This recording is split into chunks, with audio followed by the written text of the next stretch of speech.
மூல நட்சத்திரம் குடும்பத்துக்கு ஆகாது, மாமனாருக்கு ஆகாது இப்படி சொல்லுவாங்க. பொதுவாக திருமண வரன் பார்க்கும்போது பெரும்பாலும் மூல நட்சத்திரம் தவிர்க்கப்படுது. இதனுடைய உண்மையான காரணம் என்ன? மூல நட்சத்திரத்திற்கு எந்த நட்சத்திரம் சிறந்த ஜோடியாக இருக்குங்கிறத இந்த பதிவில் தெளிவாக பார்க்கலாம். அனைவருக்கும் அன்பான வணக்கம். ஆண் மூலம் அரசாலும் பெண் மூலம் நிர்மூலம் அப்படின்னு ஒரு பழமொழி உண்டு.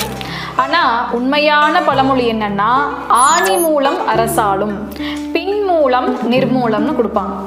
இதில் ஆணி மூலம் அரசாலுங்கிறது என்ன அப்படின்னா, ஆணி மாசத்துல மூல நட்சத்திரத்துல பிறந்த ஜாதகருக்கு சூரியன் சந்திரன் நேர் 7ல் இருப்பாங்க. இது பௌர்ணமி யோகம்னு சொல்லுவோம். இவங்களுக்கு நாட்டையே ஆளக்கூடிய யோகம் அமையும். இதுதான் ஆணி மூலம் அரசாளுங்கிறதுக்கு பொருள். அடுத்ததா பின்மூலம் நிர்மூலம்.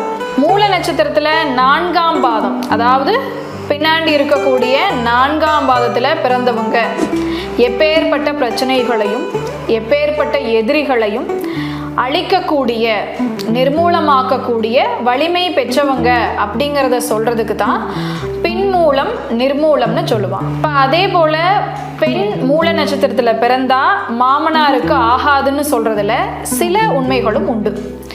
என்ன அப்படின்னா, ஒரு பெண் தனுசு ராசி மூல நட்சத்திரத்தில் பிறக்கிறாங்க.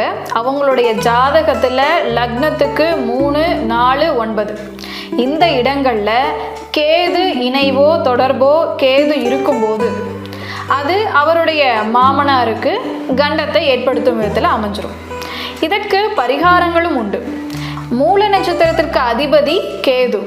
அப்போ கேது ஸ்தலங்களுக்கு போய் நம்ம வழிபாடு செய்யறது, திருமணத்திற்கு முன்னாடியே கேது ஸ்தலங்களுக்கு போய் வழிபாடு செய்யறது சிறப்பு. திருமணத்திற்கு முன்பே கும்பகோணத்துக்கு அருகில் உள்ள திருவலஞ்சுழி, அங்கே வெள்ளை விநாயகர் இருப்பார், அவரையும் காளஹஸ்தியில பாதாள விநாயகர் இருப்பார், அவரையும் வழிபாடு செய்யலாம். நாகதோஷம் இருக்கிறவங்க அதை நிவர்த்தி செஞ்சுக்கலாம். அடுத்ததா மூலத்திற்கு ரோகிணி நட்சத்திரத்தை இணைவாக்கும் போது அது சிறந்த ஜோடி இணைவா அமையும். இப்போ உங்களுக்கு புரிஞ்சிருக்கும், மூல நட்சத்திரத்துல அவ்வளோ பெரிய தோஷங்கள் இல்லை. இதுல இருந்து நம்மளுக்கு தெளிவா தெரிஞ்சிருக்கும், திருமண வரன் பார்க்கும்போது மூல நட்சத்திரத்தை தவிர்க்க வேண்டிய அவசியம் இல்லை. வாழ்க வளமுடன். வணக்கம்.